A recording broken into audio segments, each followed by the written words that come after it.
Ousmane Dia, artiste plasticien.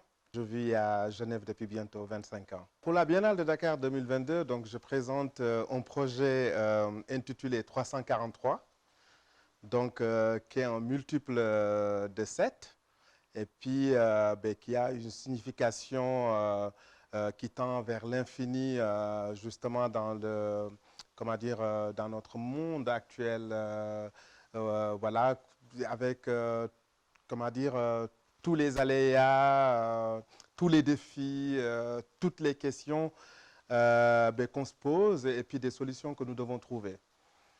Et cette installation donc, a été vraiment inspirée par l'article 25 de la Déclaration universelle des droits de l'homme, qui nous dit que chacun a le droit à un niveau de vie suffisant pour assurer justement sa santé, son éducation, l'alimentation, etc. Et il se trouve qu'aujourd'hui, à mon avis, cet article, c'est bien beau, mais la réalité est vraiment autre.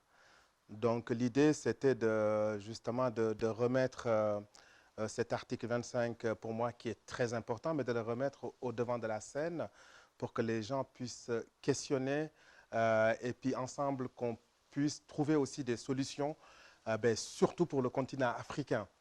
Et je pense que le projet, je l'ai conçu pratiquement en 2019 et je pense que la Covid m'a donné raison. Les Occidentaux ne peuvent pas partir sans nous, nous ne pouvons pas partir sans eux, donc il faut qu'on parte ensemble. Pour qu'on parte ensemble, il faut aussi une égalité des chances. Pour qu'on parte ensemble, il faut quand même que nous puissions avoir, même si ce n'est pas au même niveau, mais à peu près, mais vraiment des bases assez solides pour que chacun puisse décoller en fonction de ses réalités culturelles, sociales, économiques, etc. Et c'est ce qui m'a vraiment poussé à créer cette installation qui est composée de 343 sculptures en métal, en acier. Et ce qui est intéressant aussi sur ce projet, c'est que la totalité des œuvres a été créée à Tambacounda. Donc, ma région natale, une ville à laquelle je tiens beaucoup. Beaucoup de mes projets ont été d'ailleurs réalisés dans cette ville et actuellement, donc, l'installation est totalement réalisée et stockée et sera bientôt acheminée à Dakar. Elle sera installée à l'université Cheikh Anta Diop de Dakar parce que je pense qu'avec le directeur artistique Malik, on a réfléchi et puis ceci, voilà, et puis on a vu que finalement, je pense qu'à l'université, cette œuvre aura beaucoup plus de répondants parce qu'on est dans un milieu intellectuel et c'est une façon aussi de titiller un peu nos étudiants, donc nos futurs dirigeants, et en tout cas qu'ils puissent aussi prendre cet axe comme plaidoyer qui pourrait aussi défendre demain pour les populations africaines.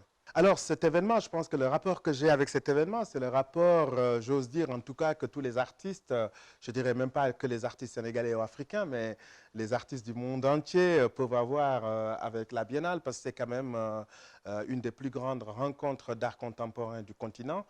Et moi, j'ai beaucoup voyagé à travers le monde. Et puis, à chaque fois que je dis que je suis sénégalais, on me parle de la Biennale dans le milieu, justement, artistique. Et je pense que c'est un événement très, très important qu'il faut essayer, en tout cas, de pérenniser et puis de le doter de moyens, que ce soit les artistes, les autorités politiques, administratives, j'ose dire, même religieux. Chacun vraiment doit apporter voilà, sa part, sa pierre à l'édifice pour que la Biennale puisse revenir vraiment à l'humanité, au fait. J'aime pas trop cette expression art africain, j'aime beaucoup dire plutôt, comment dire, l'art contemporain des artistes africains. Donc la création contemporaine des artistes africains, parce que moi je suis un Africain, voilà, d'origine, et puis j'ai un travail plastique aujourd'hui. Quand on le voit à première vue, il n'y a rien qui nous dit que c'est le travail d'un Africain. Donc, je pense que le monde aujourd'hui est devenu un gros village. Après, il y a une chose qui est hyper importante, c'est d'avoir son écriture plastique. Et pour ça, je pense que le Sénégal est un grenier, mais incroyable, mais qui regorge d'artistes voilà, vraiment qui ont un talent exceptionnel. Soli Cissé, Amadou Camara Gueye, Omar Ba, etc. Serigne Baye Camara, Vieux Diba, je peux en citer Et je pense que ces artistes sont sont vraiment la vitrine de la création contemporaine sénégalaise. Et puis une vitrine très dynamique. Et c'est des artistes qui n'ont plus de complexe par rapport à qui que ce soit, parce que ils ont voyagé un peu partout à travers le monde, ils ont exposé avec les grands de ce monde. Donc le baromètre de l'art plastique contemporain n'est plus en Occident. Le baromètre circule, il va se retrouver à Dakar au mois de mai. Et je pense que ça aussi, on le doit grâce aux artistes de ce pays-là.